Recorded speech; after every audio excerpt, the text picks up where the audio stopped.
I bought a bunch of 2x2s from my local store, making sure they were all straight. I cut them into 21-inch and 3-inch long pieces. In total, I needed 28 pieces of 21 inches and 32 pieces of 3 inches. Once all the pieces were cut, I started with the 3-inch ones. One by one, I sanded the sides lightly and glued up 6 of them together, making sure they stayed straight, aligned, and clamped tightly. I made 5 more sets the same way. Once the glue dried, I connected all 6 sets to form a 6x6 wood block and set it aside. Next, I worked on the long pieces. I glued up 6 pieces together, keeping them aligned on one side and pressing down on top to make sure they stayed straight while clamping. I made another set with 6 pieces and 2 more sets with 8 pieces each. After the glue dried, I placed the 6x6 block upside down and attached the two 6 pieces set on opposite ends, clamping them together. After glue dried, I removed the clamps and attached the two 8-piece sets on the other sides of the block. Now it was time to fill the gaps between the curved edges of the 2x2s. To do this, I mixed a little sawdust with wood glue and filled the holes one by one. As this was going slow, I applied glue directly into the gaps, added sawdust, and rubbed it in so it settled evenly. If you want to avoid this step, you can pre-sand the 2x2s before assembly. Once everything dried, I cleaned off the excess sawdust and wiped the surface with a damp cloth. Next, I gave all sides a good sanding until the surface was smooth and level. After sanding, I taped alternating rows of 2x2s with painter's tape. To create the checker pattern, I taped the entire top surface, then marked indentations on all the sides. Then used a ruler and utility knife to cut the tape into a grid pattern. I carefully removed the squares where I wanted the paint. Now for my favorite part, painting. I spray painted the exposed squares with a shade called Deep Forest, covering all sides. Once the paint dried, I peeled off the painter's tape. Finally, I applied a water-based clear sealer on all sides to protect the wood and finish. I love creating pieces that are both functional and stylish. This table makes a gorgeous chess setup, and when you're not playing, it doubles perfectly as a chic little side table. Grab some fabric softener and your favorite color of latex paint. Next, take some poster board and measure and cut out squares to create a checkerboard pattern on your rug. My rug is a runner. Lay the poster board squares on the rug in a checkerboard pattern so you can make sure that all the squares fit. Don't skip this step. Mix together 1 part latex paint to 1 part clear fabric softener and stir completely. You will notice that the mixture thickens quite a bit. Add just a little bit of tap water to thin that out. Holding the poster board squares down with one hand, start to paint in the open areas between the squares. Then, while holding the square with one hand, lightly stipple the paint or dab up and down to establish the lines of each square.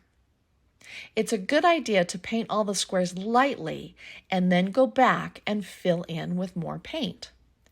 Continue to add paint to each square until you get the color density that you want. Keep in mind throughout this project that jute rugs are irregular, and so your squares will have some irregularity as well. This is actually the beauty of this type of rug.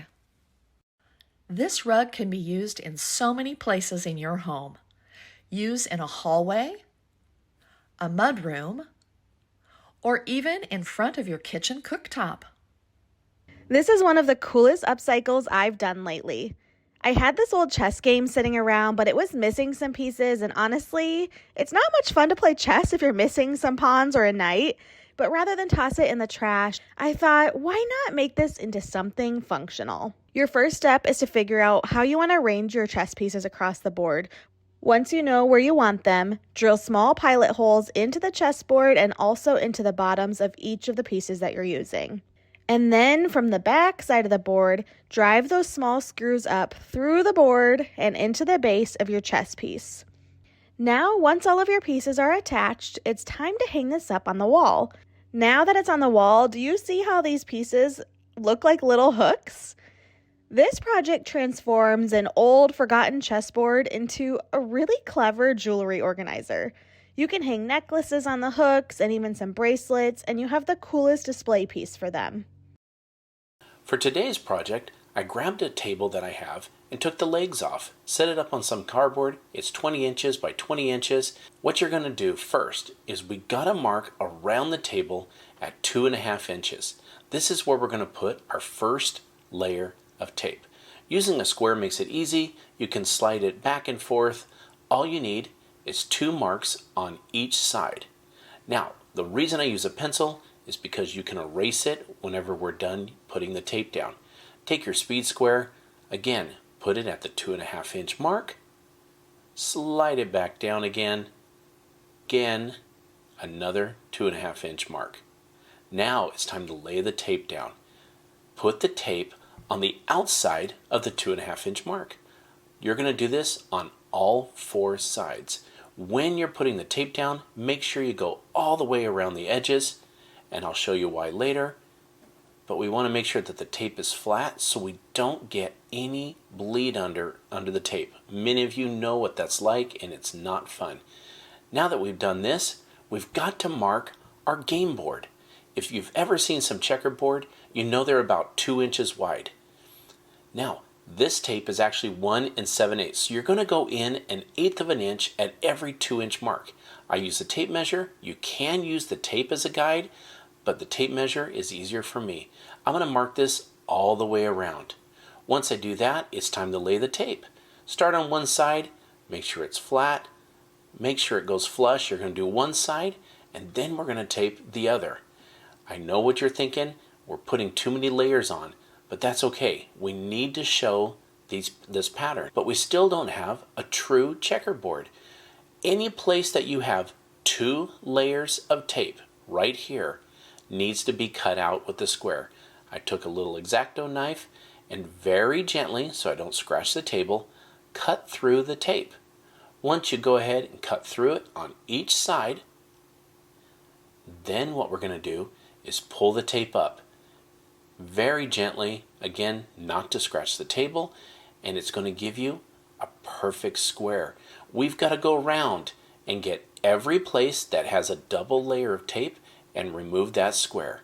Once we do, now it's time to paint. I know what you're thinking. It's a checkerboard, we're going to use white paint, but I want to match it to the colors of our house. So I'm going to go with the teal. Every blank spot that you see that has exposed wood, we're going to paint it with the teal color. Now, you might need to do 2 coats, but we're going to put this on. Don't push too hard because we, again, don't want any bleed under. I'm going to go ahead and get this painted and the outside edge, and when we come back, we're going to show you the final project. And here it is, the final project. I sprayed it with a little bit of clear coat to protect it, took some little wood cubes and painted them for my checker pieces, put the legs back on, and it looks great. Fun activity for the whole family.